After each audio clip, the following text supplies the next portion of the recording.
Hello everyone. CUET PG 2024 के examination कुछ दिनों में स्टार्ट होने वाले हैं और आप में से बहुत सारे स्टूडेंट्स अभी मॉक टेस्ट की प्रैक्टिस कर रहे होंगे। तो इस वीडियो में हम यही डिस्कस करेंगे कि मॉक टेस्ट को आपको किस तरह से यूज़ करना है, किस तरह से उसको एनालाइज करना है। बेसिकली मॉक टेस्ट को आप किस तरह से यूटिलाइज कर सकते हो ताकि आप अपने एक्चुअल एग्जाम में मैक्सिमम स्कोर कर सको, वही हम इस वीडियो में डिस्कस करने वाले हैं, ताकि अगर आप मॉक टेस्ट देने में कोई मिस्टेक कर रहे हो, कोई गलती कर रहे हो, तो उसको आप रेक्टिफाई कर सको। अब देखो मॉक टेस्ट देने का पर्पस क्या है, या मॉक टेस्ट बेसिकली होते किस लिए हैं। तो मॉक टेस्ट के देने के पीछे बेसिकली तीन रीज़न ही होते हैं। एक तो आपका रिवीजन, दूसरा एप्लीकेशन ऑफ कंटेंट और तीसरा टाइम मैनेजमेंट। क्या मतलब है इसका, थोड़ा डिटेल में इसको समझो। रिवीजन का मतलब क्या है कि आपने बहुत सारा कंटेंट कवर किया, बहुत सारी चीज़ें आपने पढ़ी, बहुत सारी प्रैक्टिस आपने की, लेकिन उसको आपको बार बार रिवाइज करना होता है ताकि आप उसको रिकॉल कर सको। अब एक तरीका तो ये है कि आप पूरा का पूरा सिलेबस बार बार रिवाइज करो, लेकिन वो सफिशिएंट तरीका नहीं है। आपको रिवीजन की ज़रूरत उन टॉपिक्स में होती है जिसमें आपकी गलती हो रही है। तो आप पहचानोगे कैसे कि किन टॉपिक्स में आपकी गलती हो रही है। आपको मॉक टेस्ट देने चाहिए। मॉक टेस्ट जब आप दोगे तो आपके सामने कुछ क्वेश्चंस आएंगे, कुछ क्वेश्चन को आप आराम से कर लोगे, कुछ क्वेश्चन को आप नहीं कर पाओगे। जिन क्वेश्चन को आप नहीं करोगे तो आपको पता लगेगा कि ये टॉपिक मेरा वीक है, ये क्वेश्चन मैं अटैम्प्ट नहीं कर पा रहा हूँ, तो उसको मुझे दोबारा से रिवाइज करने की ज़रूरत है। उसके जो भी कॉन्सेप्ट है, जो भी उसकी थ्योरी है, उसको मुझे एक बार दोबारा पढ़ने की ज़रूरत है। तो ये बेसिकली रिवीजन में आपके मॉक टेस्ट काम आएंगे। दूसरा एप्लीकेशन ऑफ कंटेंट। इसका मतलब क्या है कि जो भी आपने बहुत सारा कंटेंट पढ़ा, वो आपने एक तरह से रीड किया है, उसकी प्रैक्टिस की है, क्या उस कंटेंट को आप तब यूज़ कर पाओगे जब आपके सामने MCQ फॉर्मेट में क्वेश्चंस आएंगे। क्या जो आपने नॉलेज गेन की है वो उसको आप क्वेश्चन के फॉर्म में सॉल्व कर पाओगे या नहीं कर पाओगे। ये होता है आपका एप्लीकेशन ऑफ कंटेंट। तो जब आपके सामने मॉक टेस्ट आते हैं, आपके सामने वो आता है MCQ फॉर्मेट में, तो आपको पता लग जाएगा कि जो भी टॉपिक आपने पढ़ा है, जब उससे रिलेटेड कोई MCQ मेरे सामने आता है तो क्या मैं उस नॉलेज को अप्लाई कर पा रहा हूँ या नहीं कर पा रहा, वो आपको पता लगेगा। तो दूसरा बेनिफिट होता है आपका एप्लीकेशन ऑफ कंटेंट में। और तीसरा आपका टाइम मैनेजमेंट में। अब देखो, हालांकि इस पर्टिकुलर एग्जाम में CUET PG की अगर हम बात करें तो आपका सफिशिएंट टाइम इस एग्जाम में आपको मिलता है। 1 घंटे 45 मिनट का टाइम आपको मिलेगा, ये 105 मिनट इसको बोल सकते हो आप। और इसमें आपको सिर्फ और सिर्फ 75 क्वेश्चन ही अटैम्प्ट करने हैं। अब देखो, ये मोर देन सफिशिएंट टाइम है, इसमें आपको टाइम की कमी नहीं होनी चाहिए। लेकिन फिर भी मैं आपको कहूँगा कि एक्चुअल एग्जाम वाले दिन क्या होगा कि जो क्वेश्चन आपको आता भी होगा उसके आंसर को मार्क करने में भी आप थोड़ा एक्स्ट्रा टाइम ले लोगे वहाँ पे। तो अभी आप कोशिश करो कि 1.5 घंटे में, 1 घंटे 30 मिनट में मॉक टेस्ट में आप अपना एग्ज़ाम कंप्लीट करने की कोशिश करो। 1.5 घंटे से ऊपर आप मत लो। कुछ मिनट आपको बफर जोन में रखने होंगे ताकि एक्चुअल एग्जाम में जब आप जाओगे तो उस समय जनरली ये होता ही होता है कि जो क्वेश्चन आपको आ भी रहे होते हैं उसके आंसर को मार्क करने में भी आप थोड़ा डिले कर देते हो। तो ये आपको रेक्टिफाई करना है, ये आपको बफर लेके चलना है और कोशिश करनी है कि 1.5 घंटे के अंदर ही आप अपना एग्ज़ाम कंप्लीट कर लो। और ये कोई मुश्किल नहीं है, 75 क्वेश्चन ही है, आराम से 1.5 घंटे में हो जाने चाहिए। तो ये मेन आपके मॉक टेस्ट के बेसिक पिलर्स होते हैं, ये आपको उसमें करना है। अब देखो, हमारे लिए मॉक टेस्ट की इंपॉर्टेंस क्या है, क्यों जो है मॉक टेस्ट देना जरूरी है। पहला तो होता है कॉन्फिडेंस। देखो, कितना भी आप पढ़ लो, सभी स्टूडेंट को ये लगता ही है कि जब वो एग्ज़ाम देने जा रहे हैं, उन्होंने पूरा सिलेबस कवर नहीं किया या कुछ उनका छूट गया है, तो कॉन्फिडेंस आएगा कैसे कि हाँ मैंने सफिशिएंट पार्ट जो है कवर कर लिया, मेरा एग्ज़ाम जो है ठीक ठाक हो जाएगा। वो कॉन्फिडेंस तब आता है जब आप क्वेश्चन को सॉल्व करते हो, आप अपना स्कोर देखते हो कि हाँ भाई मेरा स्कोर ठीक ठाक आ रहा है, मैं काफ़ी सारे क्वेश्चन जो है आराम से सही कर पा रहा हूँ, जो भी क्वेश्चन मैं अटैम्प्ट कर रहा हूँ उसमें से मैक्सिमम ठीक हो रहे हैं। ये कॉन्फिडेंस आपका बिल्ड होता है जब आप मॉक्स को अटैम्प्ट करते हो। एक फ़ायदा तो ये है। दूसरा, आप यूज टू होते हो MCQ के। जब आप MCQ फॉर्मेट में बहुत सारे क्वेश्चन सॉल्व करते हो तो एग्जाम मोड में आप धीरे धीरे आना स्टार्ट कर देते हो। आप MCQ फॉर्मेट में सोचना स्टार्ट करते हो। ये ऐसा नहीं है कि आप थ्योरी पढ़ते जा रहे हो या प्रैक्टिस करते जा रहे हो तो आप अपने आप ही MCQ फॉर्मेट में आपका दिमाग सेट होगा। उसके लिए आपको MCQ सॉल्व करने ही पड़ेंगे। जितने ज़्यादा आप MCQ सॉल्व करोगे उतने ज़्यादा ही आप एग्जाम मोड में आ पाओगे, उतनी ज़्यादा आप MCQ से यूज टू हो पाओगे। इसके अलावा टाइम मैनेजमेंट सीखोगे, ये तो आपने अभी देखा ही। सबसे इम्पोर्टेंट काम होता है मॉक्स का कि जो भी आपकी मिस्टेक्स है उस मिस्टेक से लर्निंग लेना, उसको रेक्टिफाई करना। ठीक है, सबसे मेन काम आपका यही है मॉक का कि जो भी आपसे गलती हुई है वो गलती आप मॉक टेस्ट में कर दो ताकि एक्चुअल एग्जाम में वो गलती आपसे ना हो।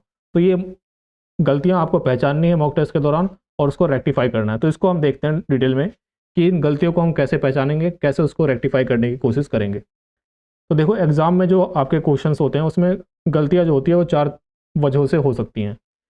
पहली वजह तो ये हो सकती है कि आपने वो टॉपिक जो है पढ़ा ही नहीं था, आपको वो टॉपिक नहीं आता है इसलिए वो आपने गलत कर दिया या वो आपने अटैम्प्ट नहीं किया। दूसरा कारण ये हो सकता है कि आपने वो पढ़ा तो था, आपने रीड किया था, लेकिन उसको आप रिकॉल नहीं कर पाए। आपने उसको पढ़ा था, उस टॉपिक को आपने पढ़ा था, उसकी प्रैक्टिस आपने करी थी, लेकिन आप एग्ज़ाम के टाइम पे उस टाइम पे आप रिकॉल नहीं कर पा रहे कि इसका एक्चुअल आंसर क्या होना चाहिए। दूसरा ये कारण हो सकता है आपके क्वेश्चन गलत होने का। तीसरा हो सकता है आपने रीड भी किया था, आपने रिकॉल भी किया था, लेकिन उसको आप अप्लाई नहीं कर पाए। यानी कि उस टाइप के क्वेश्चन आपने उसके बारे में पढ़ा भी था, उसके कॉन्सेप्ट भी आपने समझे थे, वो आपको याद भी आ गया कि इस तरह के क्वेश्चन को किस तरह से सॉल्व करते हैं। लेकिन जब उस क्वेश्चन को सॉल्व करने की बारी आई तो उसको आप ठीक से सॉल्व नहीं कर पाए, उसका आंसर आप डिराइव नहीं कर पाए, उसके आंसर तक आप नहीं पहुंच पाए। तो यानी कि यहाँ पे एप्लीकेशन पार्ट में दिक्कत है। चौथी मिस्टेक यहाँ पे हो सकती है कि कुछ सिली मिस्टेक्स, आपने कुछ कैलकुलेशन में मिस्टेक कर दी, आपने क्वेश्चन में नोट लिखा था, आपने नोट को रीड नहीं किया। इस तरह की जो मिस्टेक्स होती हैं इसको हम बोलते हैं सिली मिस्टेक्स। तो जनरली आप जितने भी आपके क्वेश्चन गलत होंगे या जिसको भी आप अटैम्प्ट नहीं कर पाते हो, उसको आप इन 4 कैटेगरी में डिवाइड कर सकते हो। तो इस कैटेगरी हम देखते हैं कि इसको आपको रेक्टिफाई कैसे करना है। देखो, जो टॉपिक आपने रीड नहीं किया है उस टॉपिक से अगर क्वेश्चन आता है तो उसका तरीका सीधा ये है कि उसको रीड करना है आपको सोर्स से, जहाँ से भी आपने वो टॉपिक कवर किया है, या आपके पास कोई बुक है, आपके पास कोई नोट्स हैं, कोई कोर्स आपने लिया हुआ है, तो उससे आपको रीड करना है उस सोर्स से। अब देखो, दिक्कत जब होती है जब आपके बहुत सारे ऐसे टॉपिक्स हों जिसको आपने रीड नहीं किया हो और एग्ज़ाम में बहुत कम टाइम बचा हो। इस टाइम पे आपको इतना टाइम नहीं मिलेगा कि आप ओरिजिनल सोर्स पे जाओ, वहाँ से उसको रीड करो। ऐसे बहुत सारे टॉपिक, एक दो टॉपिक के लिए तो पॉसिबल है कि 2-4 टॉपिक आपके गलत हो रहे हैं, उसको आपने दोबारा से रीड कर लिया, वो आपने टॉपिक समझ लिए। लेकिन जब ये टॉपिक बहुत ज़्यादा होते हैं तो सोर्स से रीड करना उसको काफ़ी मुश्किल हो जाता है। तो उस केस में आपको ऐसी टेस्ट सीरीज़ हेल्प करेंगी जिसमें आपके डिटेल सॉल्यूशन आपको प्रोवाइड किए जाते हैं, ताकि मान लो कोई ऐसा टॉपिक आता है, मान लो आपके एग्ज़ाम में कोई क्वेश्चन आता है फ्रीडम मूवमेंट से, या मान लो आपके एग्ज़ाम में कोई क्वेश्चन आता है फंडामेंटल राइट्स। अब फंडामेंटल राइट्स से आपका कोई क्वेश्चन आया, आपने मान लो फंडामेंटल राइट्स के बारे में नहीं पढ़ा हुआ है, तो एक तरीका तो ये है कि आप कोई बुक खोलो, उसमें से फंडामेंटल राइट्स के बारे में पढ़ो। या मान लो आपका क्वेश्चन आया है आर्टिकल 21 के बारे में, तो आप आर्टिकल 21 के बारे में रीड करो। दूसरा तरीका ये है कि उस टेस्ट सीरीज में ही नीचे आपको डिटेल सॉल्यूशन दिया हुआ है, आर्टिकल 21 से रिलेटेड सारे फैक्ट्स में दिए हुए हैं जो भी एग्जाम पॉइंट ऑफ व्यू से आपके इंपॉर्टेंट होते हैं। तो सीधा आप आर्टिकल 21 आपने नहीं पढ़ा था, एग्जाम में क्वेश्चन आ गया, तो आपको उसको कवर कैसे करना है, उसके नीचे जो डिटेल सॉल्यूशन दिया हुआ है उसको आप रीड करोगे, आपका कवर हो जाएगा। ये तरीका बहुत ही बेनिफिशियल है अगर आपका एग्ज़ाम बहुत ही नज़दीक है। जो इस केस में CUET PG के केस में आपका एग्ज़ाम बहुत ही नज़दीक है, तो ओरिजिनल सोर्स से कवर करना यहाँ पे थोड़ा मुश्किल हो सकता है। तो आप ऐसी टेस्ट सीरीज लो जिसमें आपको डिटेल सॉल्यूशन प्रोवाइड किया जाता हो। ठीक है, तो ये तो आपका रीड वाला इस तरह से आपको रेक्टिफाई करना है। दूसरे आपके इस तरह से हो सकते हैं जो आपने रीड तो किए थे लेकिन रिकॉल नहीं कर पाए। तो इसका मतलब क्या है, उस टॉपिक को आपको अब रिवाइज करना है। जो आपने पहले पढ़ा था वो आप भूल चुके हो, उसको आपको रिवाइज करना है। तो रिवाइज करने के एक तरीका तो ये है कि जहाँ से आपने पहले पढ़ा था वहाँ से रिवाइज करो। आपने अगर पहले जहाँ से पढ़ा था वो आपके पास मटेरियल अब नहीं है, तो इसका तरीका भी सेम वही हो सकता है कि उसका जो डिटेल सोल्यूशन है उसको आप रीड करो, वहाँ से आपका वो रिवाइज हो जाएगा। इसलिए मैं कह रहा हूँ ऐसी टेस्ट सीरीज बहुत ही इंपॉर्टेंट है जिसमें आपको डिटेल सॉल्यूशन प्रोवाइड किए जाते हो, ताकि कोई भी मिस्टेक आपकी हो रही है उसका सॉल्यूशन आप देख सको, उसको रेक्टिफाई कर सको, उसको बेसिकली क्रिस्प फॉर्म में कवर कर सको। तीसरा, जिसमें रीड भी का आपने याद भी किया था, आपको याद भी आ गया, रिकॉल भी आपने कर लिया, लेकिन अप्लाई नहीं कर पा रहे। इसका मतलब क्या है कि उसमें आपने कोई ना कोई गलती ऐसी कर दी है जो आपसे नहीं होनी चाहिए थी, या एप्लीकेशन के पार्ट में आप वहाँ पे मिस्टेक कर रहे हो। तो इसका कारण क्या है, इसके आपको उसी टॉपिक से रिलेटेड और भी क्वेश्चन सॉल्व करने होंगे। इसका मतलब ये है कि आपने वो टॉपिक आपको आता भी था, आपको याद भी आ गया, लेकिन फिर भी आपकी गलती हुई है, तो उस टॉपिक के आप मैक्सिमम और से ज़्यादा MCQ को सॉल्व करने की प्रैक्टिस करो। वो धीरे धीरे टॉपिक आपका जो आपकी मिस्टेक्स हो रही थी वो ठीक हो जाएंगी। सिली मिस्टेक्स को ठीक करने का तरीका भी वही है कि आप MCQ की प्रैक्टिस करो। कैलकुलेशन में मिस्टेक्स होती हैं, नोट क्वेश्चन आप ठीक से नहीं रीड कर पा रहे, इस तरह की मिस्टेक्स आपकी ज़ीरो होनी चाहिए। ऐसी मिस्टेक्स आपको ना के बराबर करनी है। एक आध क्वेश्चन हो जाए तो अलग बात है, कोशिश करो कि आपकी सिली मिस्टेक्स बिल्कुल भी ना हो, कैलकुलेशन में मिस्टेक्स ना हो, आप क्वेश्चन को ठीक से प्रॉपर्ली पढ़ रहे हो, ऑप्शन को ठीक से प्रॉपर्ली पढ़ रहे हो। ये सारी चीज़ें आपको ध्यान रखनी है। तो ये सब आप जैसे जैसे ज़्यादा से ज़्यादा MCQ आप सॉल्व करोगे, आपकी ये चीज़ें भी रेक्टिफाई होती रहेंगी। तो ये आपकी बेसिकली मॉक से आपको लर्निंग लेनी है और इन मिस्टेक्स को आपको रेक्टिफाई करना है। अब देखो, जब आप मॉक अटैम्प्ट कर रहे हो तो उस समय आपको क्या क्या चीज़ें ध्यान में रखनी है। पहला तो आप कोशिश करो कि मॉक को आप ऑनलाइन मोड में दो। अब ऑनलाइन मोड में देने का फ़ायदा क्या है कि देखो, जब आप एक्चुअल एग्ज़ाम दोगे वो आपका CBT मोड में होगा, यानी कि कंप्यूटर बेस्ड टेस्ट होगा। तो उस समय आप स्क्रीन पे क्वेश्चन पढ़ोगे। ऐसे अगर आप बुक से क्वेश्चन पढ़ रहे हो और स्क्रीन पे क्वेश्चन पढ़ रहे हो, दोनों में डिफरेंस होता है। आपको वहाँ पर ऑप्शन के लिए आगे पीछे स्क्रॉल करना पड़ेगा, डिफरेंट क्वेश्चन के बीच में जंप करना पड़ेगा। वहाँ पे आप रिव्यू को, जो क्वेश्चन आपको नहीं आता या बाद में आपको उसको सॉल्व करना, उसको आप रिव्यू के लिए छोड़ सकते हो। इन सब चीज़ों से आपको फेमिलियर होना पड़ेगा और इसमें आपकी स्पीड तेज़ होनी चाहिए। आपको क्वेश्चन आगे पीछे जंप करने के लिए आपकी स्पीड थोड़ी होनी चाहिए।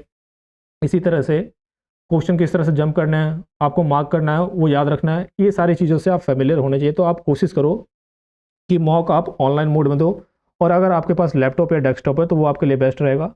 अगर आपके पास नहीं है तो आप मोबाइल फ़ोन से ही दो।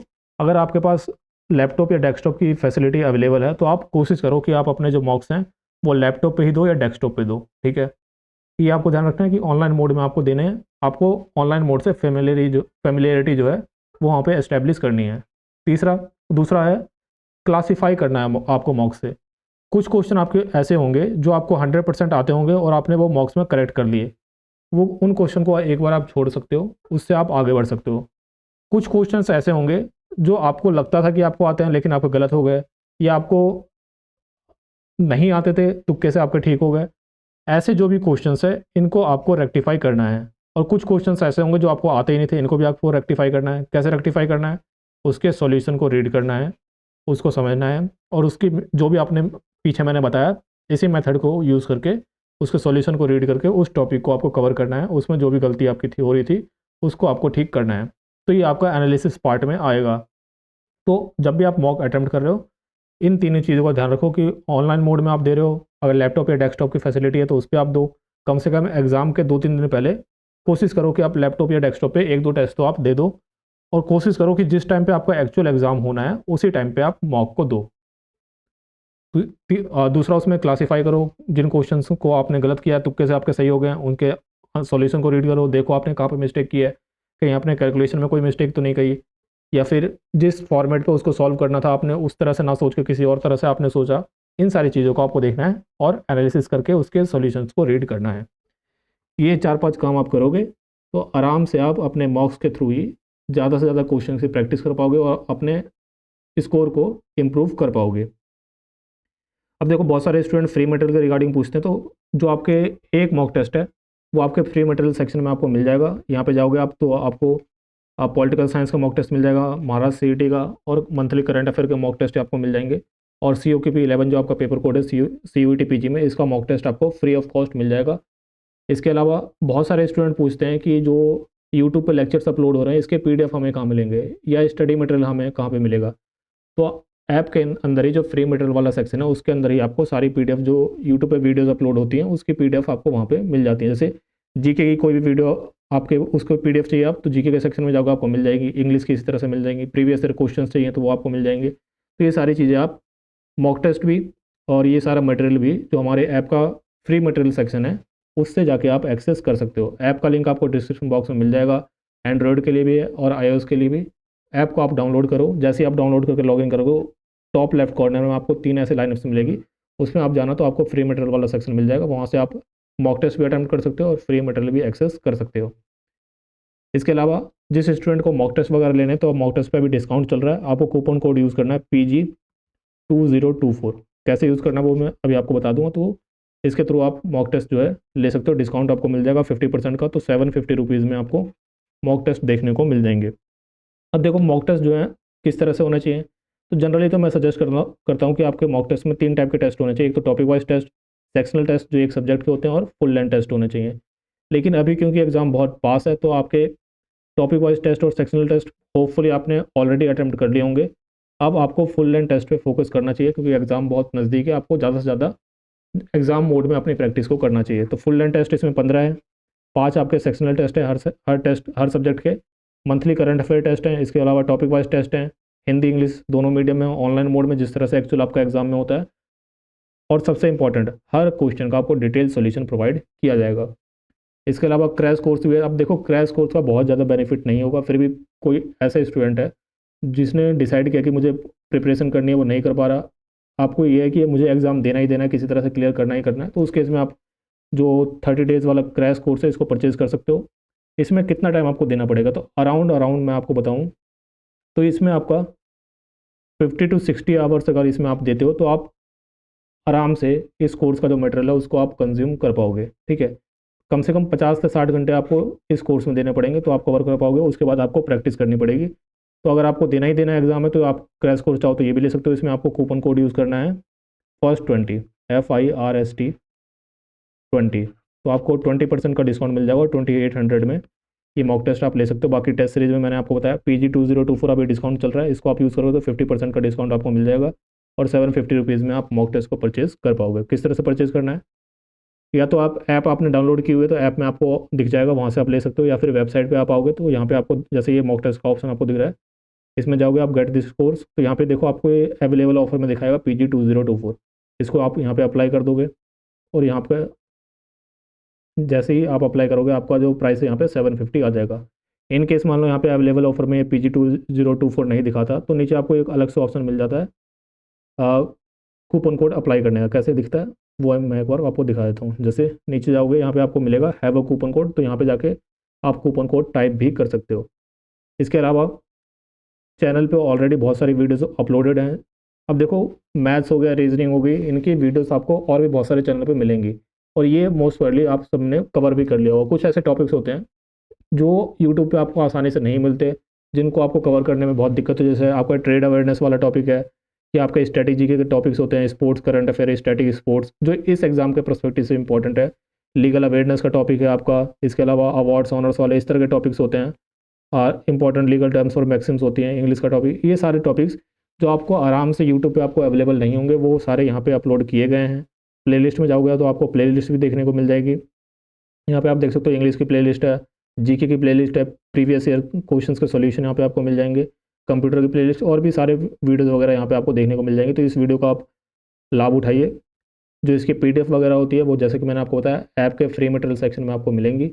किसी और टॉपिक पे आपको वीडियो चाहिए तो आप कमेंट सेक्शन में लिख के बता सकते हो।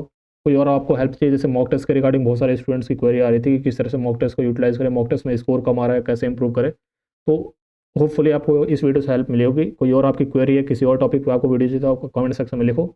इसके अलावा व्हाट्सअप ग्रुप का लिंक मैंने डिस्क्रिप्शन बॉक्स में दिया हुआ है, उसको आप ज्वाइन कर सकते हो। इसके अलावा मेरा व्हाट्सअप नंबर जो है वो भी डिस्क्रिप्शन बॉक्स में दिया हुआ है। अगर आपकी कोई क्वेरी है, कोई आपको सजेशन चाहिए, कोई आपको परेशानी आ रही है तैयारी के दौरान, तो आप मुझे मैसेज कर सकते हो। For the time being that's the end of the video. Thank you.